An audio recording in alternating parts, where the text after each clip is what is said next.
poco pues, de lo que está planteado en el programa, de la influencia de la emigración española y de la gente que salió al exilio pues en los cambios políticos que sufrió España en la época de la transición. Os paso con ella. Yo creo que lo que aportaron los emigrantes económicos, los llamados emigrantes económicos en la transición española, fue una cultura política propia diferente de la cultura del exilio.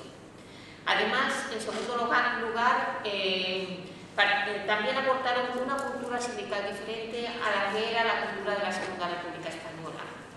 Finalmente, creo que fue especialmente importante una movilización antifranquista muy intensa y poco conocida, que también contribuyó al desgaste final de la dictadura, aunque como todos sabemos, Franco murió en la cama. De eso se trata esta mesa redonda, de activismo y de la influencia que tiene el activismo, que ha tenido y que puede tener en los cambios políticos, en los cambios sociales. ¿Qué es lo que aportó, qué supuso el movimiento feminista durante todo el periodo de la transición?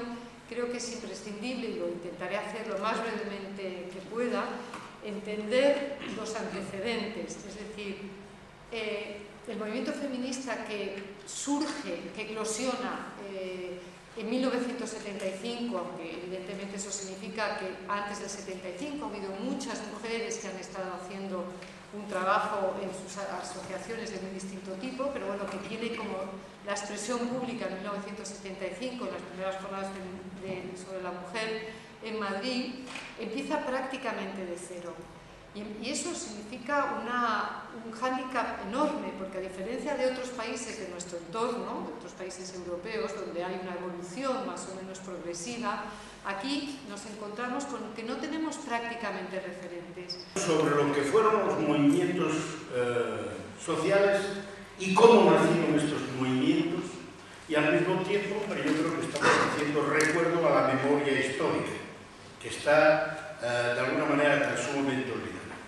Entender un poco lo que yo hago y el enfoque que le doy, hago dos matices. Una que está aquí anotada y la otra que tiene que ver con mi propia definición de la transición, más que con la definición de la horquilla cronológica del proceso de transición. Para mí la transición no empieza tal día como hoy, en 1975, que vaya día también que nos ha tocado el 20 de noviembre, día histórico que nos ha tocado.